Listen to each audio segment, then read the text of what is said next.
आज हम देख रहे हैं गॉस लॉ में पहला डेरिवेशन। एक्चुअली में क्या होता है ना कि अगर आपको किसी भी पॉइंट चार्ज से इलेक्ट्रिक फील्ड निकालना हो तो आपको फॉर्मूला पता है E equals to K Q by R square. E equals to K Q by R square. ये आर जो है डिस्टेंस है उस पॉइंट चार्ज से क्यू से।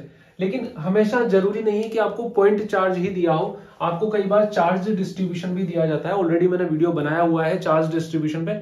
3 टाइप का चार्ज डिस्ट्रीब्यूशन होता है। यहां पर हम लीनियर चार्ज डिस्ट्रीब्यूशन की बात कर रहे हैं।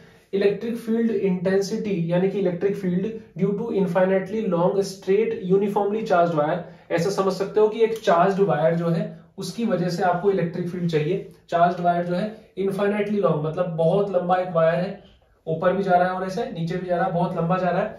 और इस पे जो चार्ज है वो यूनिफॉर्मली चार्ज है, मतलब इक्वल डिस्टेंस पे इक्वल चार्ज है। ऐसा है यूनिफॉर्मली चार्ज।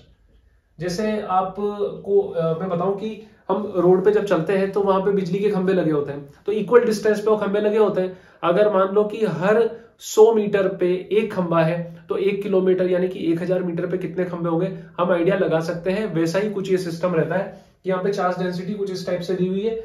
मान लो आपको इसकी वजह से इलेक्ट्रिक फील्ड फाइंड करना है, तो पहली बात तो ये है कि आप इसको पॉइंट चार्ज नहीं मान सकते आसपास के डिस्टेंस के लिए। तो आप E is equal to K Q by R square नहीं लगा सकते। आप ये भी नहीं बोल सकते कि टोटल चार्ज कितना है भाई इसका, ये तो इनफाइनाइट तक जा रहा है। तो आपको एक फिक्स डिस्टेंस मान के करना पड़ेगा। तो आगे से जो भी डेरिवेशन हम करेंगे जो कि गॉस लॉ पे बेस्ड होंगे। गॉस लॉ कुछ चीजें बोलता है। सबसे पहली बात बोलता है गॉस लॉ, ये है कुछ गॉस लॉ में लिख के बताता हूं आपको। Close loop integration E dot ds equals to Q in upon epsilon naught, ये होता है गॉस लॉ। यहां पर है इंटरनल चार्ज, मतलब जो चार्ज अंदर है। किसके अंदर है? किसी सरफेस के अंदर है, क्लोज सरफेस। किसी क्लोज सरफेस के अंदर जो चार्ज है वो है क्यू इन।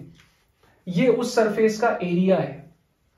यहां तो ऐसी कोई सरफेस दिख ही नहीं रही है, तो कौन सा चार्ज अंदर? तो बेसिकली ये सरफेस हमें खुद अज्यूम करनी पड़ती है सिमेट्री के साथ। किसकी सिमेट्री के साथ? इसकी इलेक्ट्रिक फील्ड लाइन की सिमेट्री के साथ, क्योंकि इलेक्ट्रिक फील्ड भी तो इसी का पता करना है।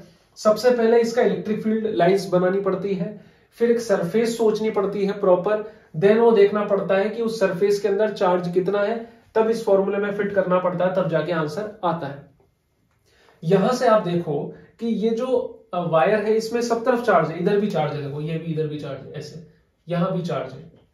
ये आप एक साइड की स्टोरी देख पा रहे हो, मतलब ये कुछ ऐसा है कि ये एक वायर है, इसमें सब तरफ चार्ज है, मतलब यहां यहां यहां यहां चार्ज है, फिर इधर चार्ज है, फिर इधर चार्ज है, पूरा चार्ज से भरा हुआ है, ये सब तरफ चार्ज है इसमें।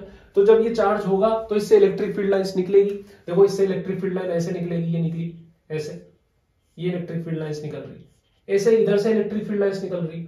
अब मैं इसको बना तो 2D में रहा हूं, एक प्लेन में बना रहा हूं, लेकिन ये प्लेन नहीं है।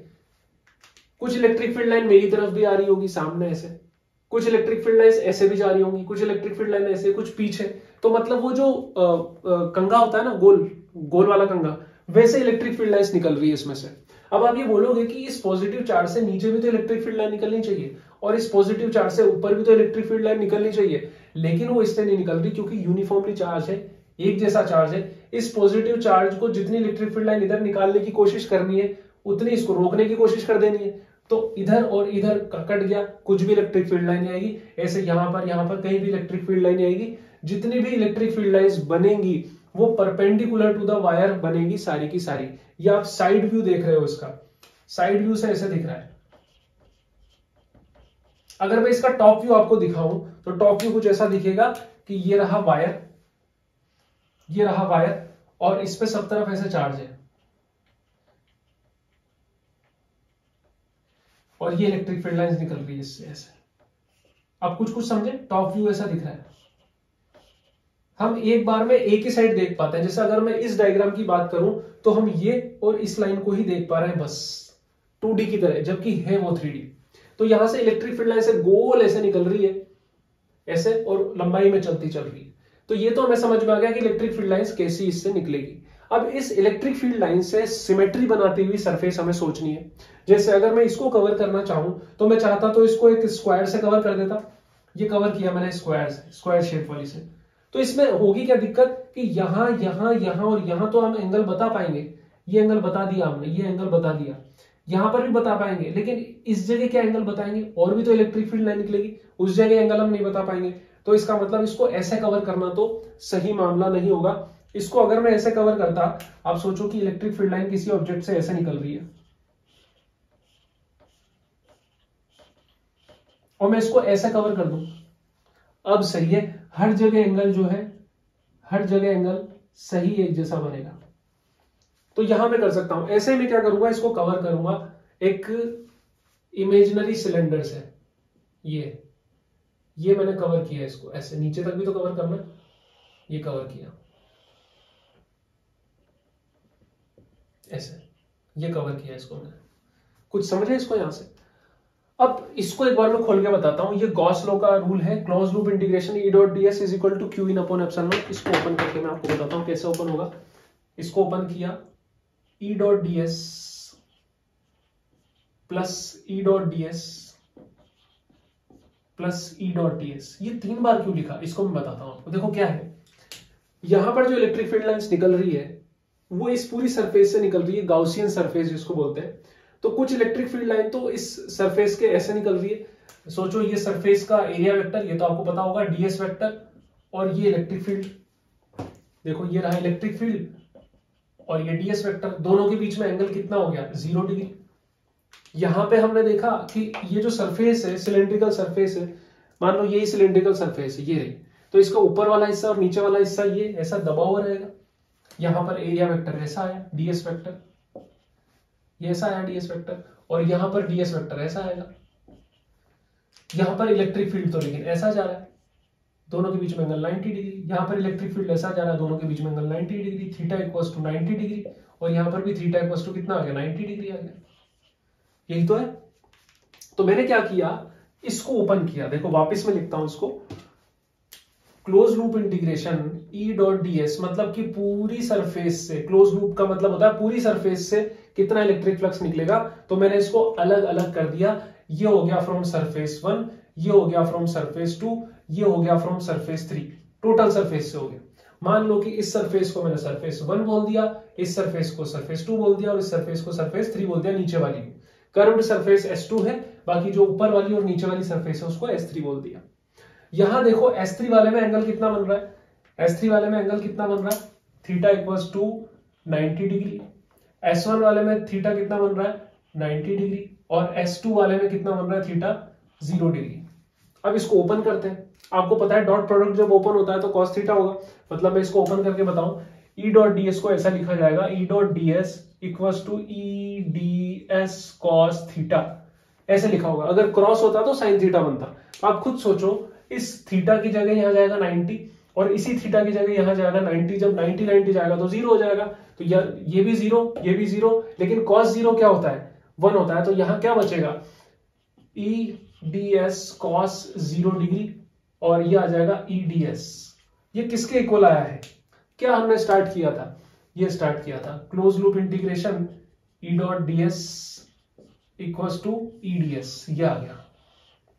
एक सेकेंड, थोड़ी सी गड़बड़ हो गई, इसको हमें यहां लगाना चाहिए था, ये ऐसे, ये रहा। ये तो चलेगा अपनी जगह, क्यों नहीं चलेगा ये अपनी जगह। चलो मैं और सिंप्लीफाई करके बताता हूँ। एक सेकंड, एक स्टेप में खा गया, रुको एक मिनट, थोड़ा सा और मैं एक्सप्लेन करूं, वरना गड़बड़ हो जाएगी। इसको मैं ओपन करता हूं यहां से, ये ऐसे ही लगा रहने देता हूं, E D S cos 0 degree, then लिखा ई डी एस, ये हो गया कॉस 0 1 हो गया। अब क्या है, देखो कि यहां से जो इलेक्ट्रिक फील्ड है, ये जो सरफेस है हमने सिमेट्रिकल मानी है, सिमेट्रिकल सरफेस है, मतलब यहां भी जो इलेक्ट्रिक फील्ड का मैग्नीट्यूड होगा, यहां सब जगह अमाउंट जो होगा ना इलेक्ट्रिक फील्ड का वो सेम होगा। सेम होगा तो इंटीग्रेशन का रूल बोलता है कि जो चीज कांस्टेंट हो उसको बाहर निकाल सकते हैं। तो मैंने इसको ई को बाहर निकाल दिया और ये डीएस अंदर है, ठीक है। डीएस मतलब पूरा सरफेस एरिया, पूरा सरफेस एरिया। ये कर्व्ड सरफेस एरिया कितना होता है, अगर मैं सिर्फ बात करूं, अलग से लिखूं, मतलब अलग से, ये चीज अलग से लिख रहा हूं कि पूरा सरफेस एरिया डीएस कितना होगा, पूरा सरफेस एरिया। कई जगह मैंने देखो ये निशान नहीं लगाया, यहाँ पर आपको लगाते हुए चलना है, वो ज्यादा टफ ना दिखे इसलिए लगाया, बाकी सब जगह लगेगा। ये क्लोज लूप इंटीग्रेशन का जो निशान है ना, सब जगह लगता चल रहा है, क्लोज लूप इंटीग्रेशन सब जगह ये ऐसे। तो देखो यहां पर क्या हो गया कि क्लोज लूप इंटीग्रेशन ds का मतलब है पूरा curved surface area. Curve surface area मतलब कितना होता है 2πRh होता है। मान लो कि ये जो हाइट है या जो भी लेंथ आप ले रहे हो ये जो है ये x है, ये x है, तो कितना हो गया 2πr और इसकी रेडियस कितनी है r है, तो कितना हो गया कर्व सरफेस एरिया टोटल, ये हो गया 2πrx, यही तो होगा। इस ds की जगह में ये लिख सकता हूं और ये पूरा किसकी जगह है, इसकी जगह, तो मतलब close loop integration E dot ds वो आया है आपका E इंटू 2πrx, ये आ गया आपके पास। ठीक है, एक हिस्सा तो कवर हुआ इसका, ये वाला हिस्सा तो कवर हुआ अभी हमारे पास। दूसरा हिस्सा बचा है Q in upon epsilon not का।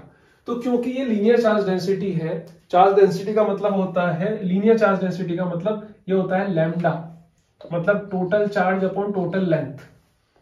तो चार्ज इज इक्वल टू कितना हो जाएगा लैम्डा इंटू एल।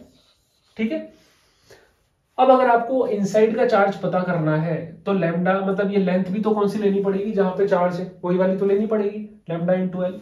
बस इनसाइड का पता करना है तो ये लेनी पड़ेगी, तो एल की जगह क्या लेना पड़ेगा Q in is equal to lambda into X, ये लिया, इन दोनों को इसमें डाल दिया। मतलब यहां पर देखो आप closed loop integration E dot ds की जगह तो ये है, मतलब e into 2πrx equal to Q in की जगह ये है lambda into x upon epsilon naught, x से एक्स कट गया तो e इज इक्वल टू कितना आ गया lambda upon 2πr epsilon naught. ये फाइनल आंसर है आपका। आपको पता हो तो 1/4π एप्सिलॉन नॉट क्या होता है, 1/4π एप्सिलॉन नॉट होता है स्मॉल k। क्या इसको मैं बना सकता हूं 4π एप्सिलॉन नॉट बनाने के लिए ऊपर नीचे 2 का मल्टीप्लाई करना पड़ेगा मुझको, 2 का मल्टीप्लाई करो ऊपर नीचे, मल्टीप्लाई बाय 2 ऐसे, तो ये क्या हो गया, ये हो जाएगा E equals to 2 lambda 4π epsilon naught r। तो 1/4π एप्सिलॉन नॉट क्या हो गया k, तो 2k लैम्डा अपॉन r, ये आंसर आ गया। यहां से पूछा जाता है graph, find the graph between electric field due to straight uniformly charge wire versus distance. तो E और R में क्या रिलेशन है, E और R में जो रिलेशन है 1/r का रिलेशन है। 1/r का रिलेशन वाला ग्राफ कैसा बनता है, 1/r के रिलेशन वाला ग्राफ बनता है कुछ ऐसा, ये इलेक्ट्रिक फील्ड और ये डिस्टेंस, ये ऐसा हाइपरबोला, ये ऐसा ग्राफ बनेगा। तो दैट्स इट। अगर आपको फाइंड करना है, ऐसा कोई क्वेश्चन दिया है कि इलेक्ट्रिक फील्ड फाइंड करना है आपको एक चार्ज वायर से, ये फॉर्मूला आप याद रखो 2k lambda upon r। k की वैल्यू याद नहीं, मैं बता देता हूं, k की वैल्यू आपको लेनी है 9 इंटू 10⁻⁹, प्लस का 9, माइनस का 9 नहीं, 9 पावर में ये लोगे, लैम्डा आपको दिया होगा, r आपको दिया होगा, 2 तो बचपन से पता है, तो इलेक्ट्रिक फील्ड की वैल्यू आपको आ जाएगी।